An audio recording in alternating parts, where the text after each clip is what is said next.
I knew the actors and I was a big fan, that it kind of, I psyched myself out of it. Then Dawson's Creek was another. I watched that show. I wanted to be a part. I was so nervous. I blew it. But then when it came to these shows, I was able to see it with a fresh set of eyes because I didn't have all of these ideas about what the acting style was going to be like for the shows. And, you know, so it just kind of freed me up to be able to do what it is that I wanted to do. So then when I booked the show, it was for a guest star, and it said possible recurring, possible series regular, which, you know what that means?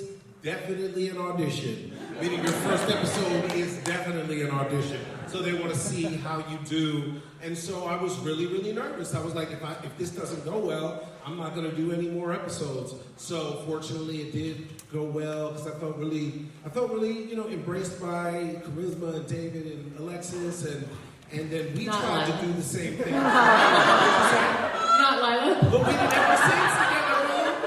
So when it was her turn to audition and we were a part of her screen test, like, I knew how I felt, so I just tried to go so far out of my way to make her feel comfortable and welcome, and hopefully that's how she felt. I didn't know that you weren't always this, like, I didn't know that. Like, well, this is the best job I could ever have in my life. And they were so nice and so sweet and really took such good care of me that then I got lucky because when I showed up, I already knew that I was a series regular before. It didn't feel as much like an audition, just the pressure of not wanting to mess it up for everybody. For me, I had just moved to Los Angeles. I'd only been there like a couple months from Canada, And so, I mean, everyone on set was, my first day was with Krishna and Andy, and then I met everyone like the second day, and everyone was just so welcoming, you know, and I think Amy and I were at the same time, right? Like, we joined at the same time in Clerks Club. Yeah, Clerks Club.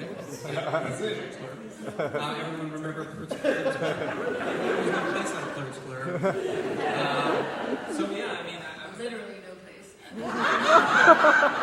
Sorry. Indeed. So yeah, I was very fortunate. Yeah. Oh, sorry. That was beautifully put. Beautifully put.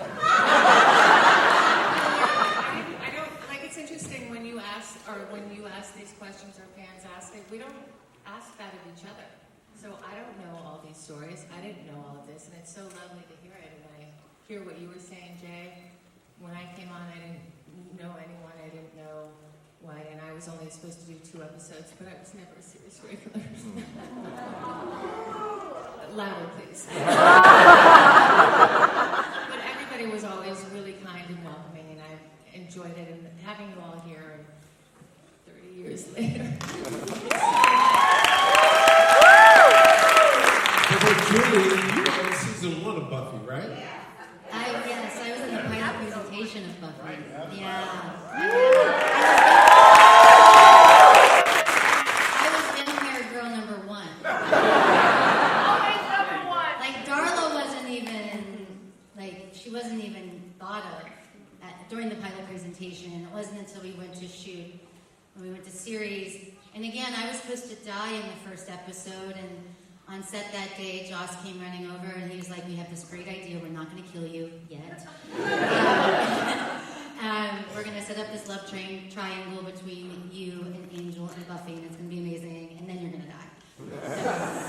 So yeah, I mean... 13 seasons later.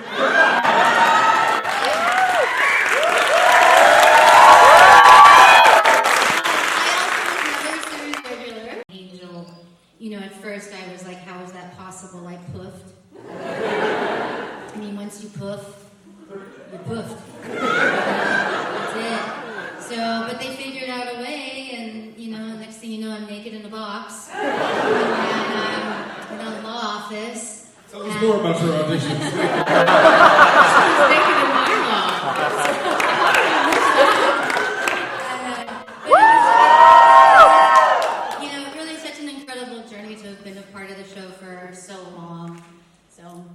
And work with all these people, these amazing souls. May I say that I love you as Darla. You are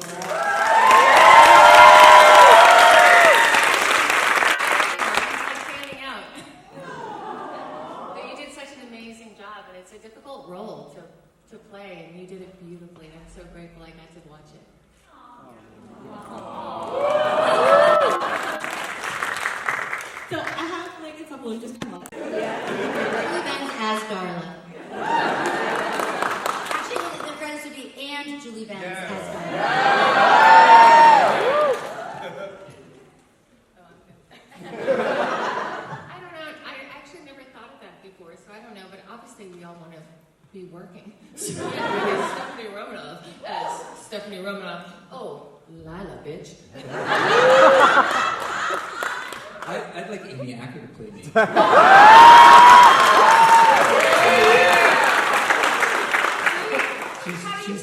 She's really good. To play the Groosalugg. So if Wolfram Hart and Angel Investigations were real businesses with Yelp pages, what do you think like their Yelp rating would be? Yeah. Oh, Yelp rating would be. I mean, I didn't work at either place, so I don't know. All right, I got this one. I mean, honestly, it would be a 5-star because otherwise we'd kill you.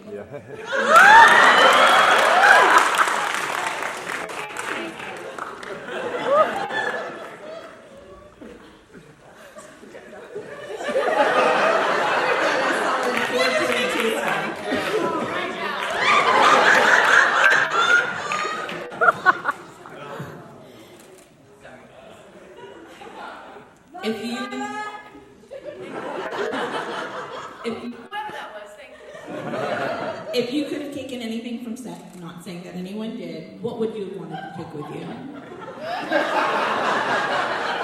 Well, what you mean, would have? I walked up out of there with so much stuff they still don't even know about. I have wardrobe, props, I have people. I took a lot of things. Hearts. I was going to say you stole my heart. For real. I love Jay so much. I mean, I love you all, Jay. Love you too, boo. I might have to kill you. That escalated quickly. You love I always wanted a sarcophagus. I couldn't fit it in my car. But I do have a golden armadillo from Fred's desk. And it's on my mantle. That's cool. It's really pretty, actually. I don't have anything because I'm not a thief.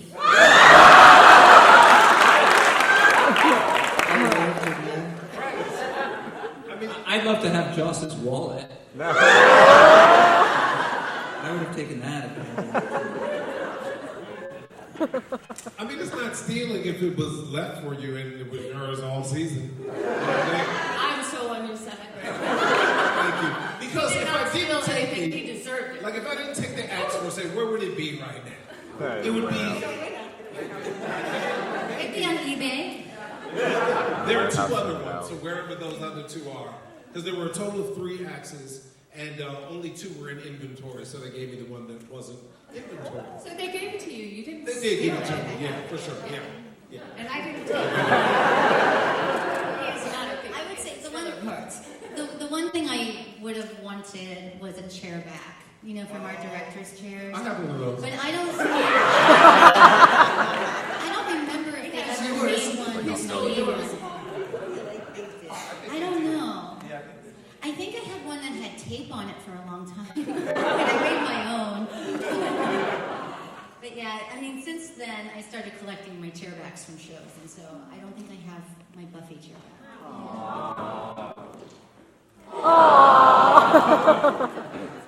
You know, you can order one.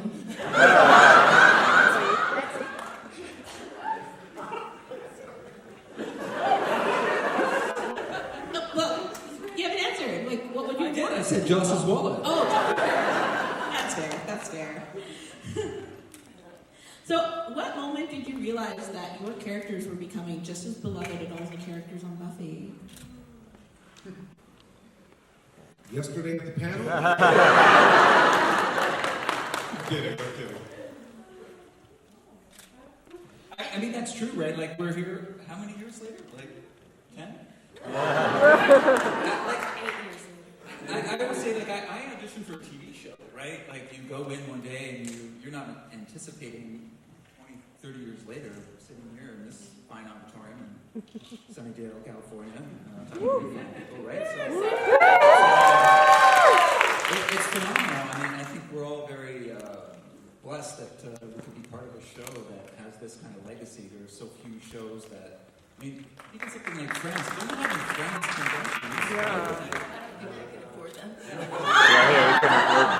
but nevertheless, like, they're not, right? So it falls into a certain genre show, obviously, that has this kind of legs. So it's, it's wonderful.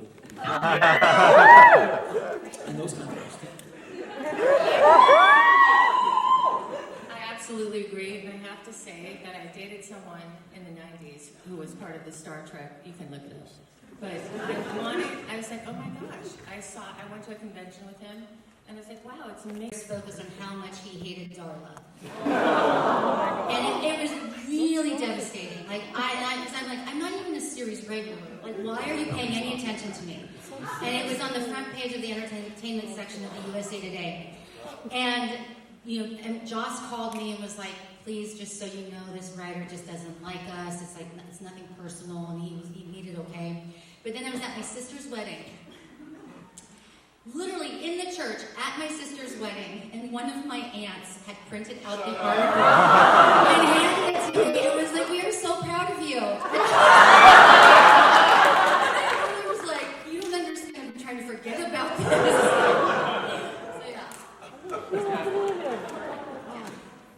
The writer's an idiot. There's so many. I feel like there's lots of little lessons even like that. Like forever, because at least I felt like we weren't, like if it's an A or an or whatever, you had to be letter perfect on every script. And I feel like just kind of, I guess it goes back to like work ethic of like, you don't go in and like think I'll wing a scene. Like you, like just going in and being prepared because you had to, kind of, but wanted to as well. So I think that's one thing. Additionally to all the people and wonderful memories and you guys, yeah.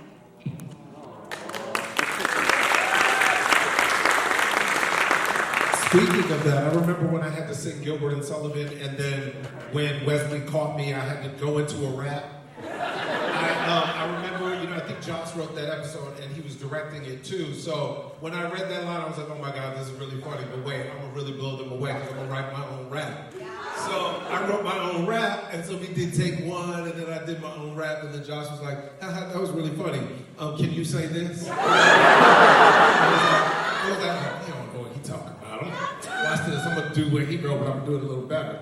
So then I did it again, and he was like, yeah, that was really great and everything, but say exactly this. And then finally, when I did it the way he wrote it, it was funny, because it was so corny, you know what I mean? So it was really, we had to be word perfect, even in our raps. I did get one improvised line in the show, and I don't exactly remember what it was, but I did get one on Angel. Yeah, I was able to improvise and they were like, they got approval and they were like, it was approved, that's great, they love it. I was like, oh my God.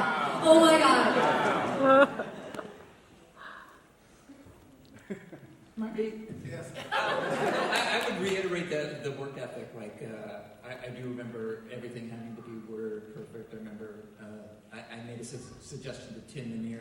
Oh, hey, what about this line here? That could be funny. He's like, yeah, no, that's not going to happen. He turned his back on me, so it was very matter of fact. A very dry sense of humor, but it's certainly helped in all of your subsequent work.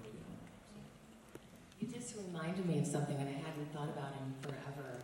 That there was an episode written that Mara Smith wrote, and I loved the way she wrote for me. I really loved it. And then when I was showing up, because sometimes they would change the script on us the night before, and it was changed. And Joss just happened to be directing that episode, and I forgot to notice he's the one who rewrote it. And I said to him, oh my gosh, it was so much better. Who rewrote this? He was like, me. Oh, it's fabulous. I felt so stupid. I should have noticed, but so that's an uncomfortable moment where I don't even know what I'm saying, other than it just reminded me of that. So I'm going to go ahead and open it up to audience questions now, because I feel like we probably have a lot for this group.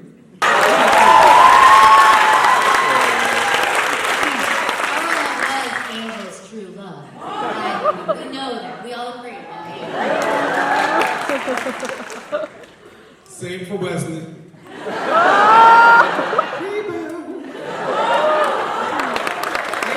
about me? Should be. Because Amy and I, with the trilogy, which I had thought of with Wesley and your character and my character, for me was completely unexpected. Like, I didn't see that coming. Did you? Well, you completed my That was totally unexpected. I didn't see many of it. Like, when we were all of a sudden on a date, I was like, oh, we were supposed to be pretending like we were, like, I didn't know that was coming at all, until they brought it to us. They didn't, like, lead up to it. No, they didn't. There wasn't, like, a little flirt in one episode. It was just like, all of a sudden we were going out. No, I think we just were reading it as, I mean, We just had natural chemistry. yes, but also because we were so in the flow, it would like, I feel like we'd have 3 episodes going at one time. Like the one that we were just finishing, the one we were about to start, and then the next one. So it was just a roller coaster going really fast. Yeah. And we But don't didn't you have love the the internet, locals? so we didn't have the Yeah. fans' opinions to tell us or to tell anyone really Right.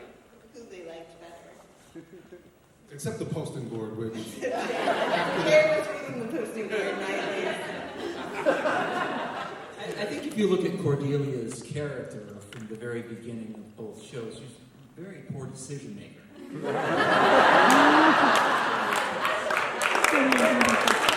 That's all I have to say.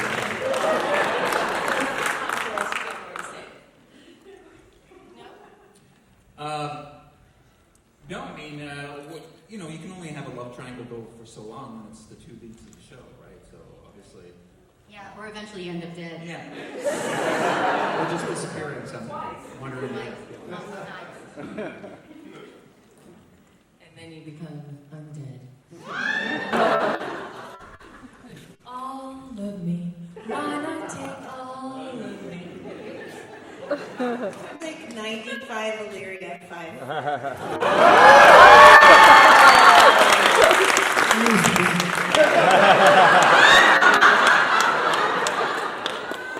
I'm scared of Illyria.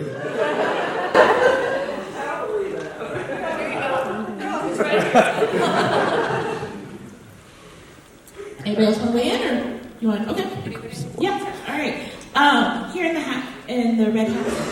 For the people in really heavy like prosthetics or makeup, how did the prosthetics or heavy makeup and costuming affect the way you acted? As Darla, I mean, I was the test monkey for the makeup look, and I remember when I was sitting in the makeup trailer and they were putting on the prosthetic, and I still hadn't worked yet, and I had to go to the bathroom, and I went into the bathroom, and I looked in the mirror, and I smiled, and I said, oh, there's Darla. That's scary. And because the makeup really does the work for you. And so I made the choice to kind of work against it. Because it looked scary, so I didn't have to be scary. Smiling actually was scarier. So it just happened, the fact that I took a potty break and looked in the mirror. There I found it.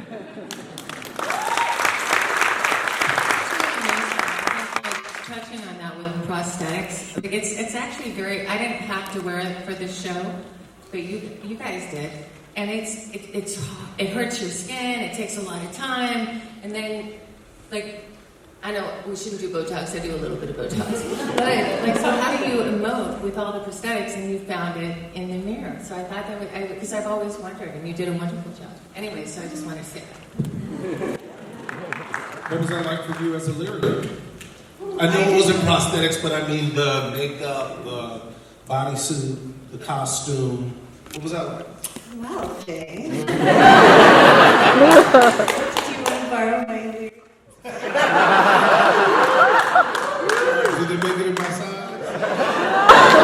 It definitely made the character 100%. So yeah, it was such a good like collaboration of all the departments, the hair and makeup and the wardrobe, and like making something that looked like a shell but was actually very comfortable and like movable, and I didn't have to have prosthetics, so it was actually not as painful and long. And I remember being on Angel, and all the people in prosthetics are always complaining, and it was like, I just was like, gosh, aren't they just glad to be working? And then I did an episode of Grimm, and I had prosthetics, and I was like, I need to call all those people and tell them. It was really not fun.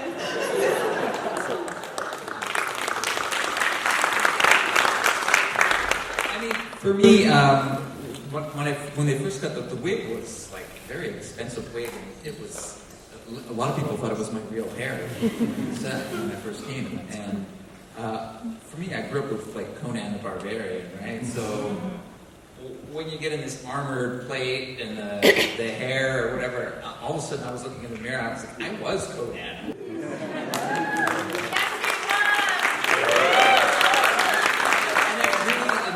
Character, which was, it is interesting that when they did give me the makeover to look more like David, that it kept that same character. It actually was, a great contrast. I thought the way that they pulled that off. So.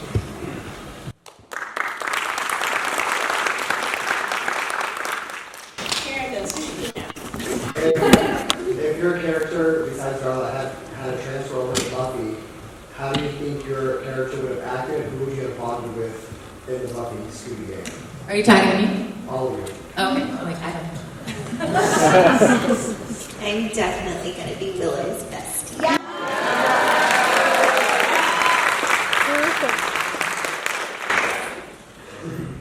Who do you think Gunn would have bonded with? Faith? Okay. Oz? Okay. Okay. I like all of those answers. Faith? Kendra. I think that Gunn and Buffy would have had an interesting relationship, an interesting friendship. It would have been interesting to see. Yeah. I'm always told Anya. That's that Gru and her would have a interesting. That's what? What'd you say? That's a comedy skit I do now. Yeah. I said that's a comedy skit. You know, actually, I know who Lilah would have bonded with Faith because she's so sexy. I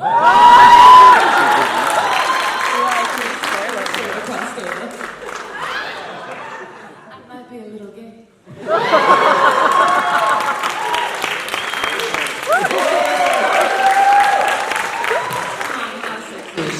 Right? Okay, right here on the end. Oh, thank you.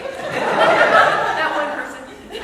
Gunn sang Forlorn, and Wesley says, what song did you sing? And Gunn says, you wouldn't know it. So I think it would be something that Wesley wouldn't know. So maybe like Still by Dr. Dre.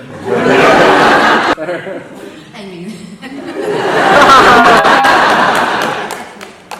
that's my answer.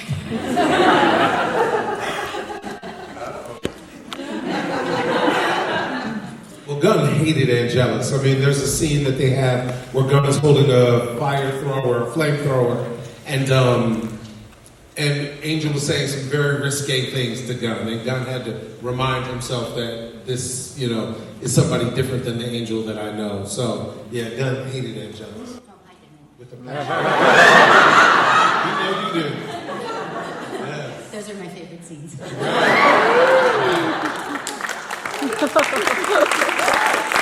It wouldn't happen. So, thank you so much.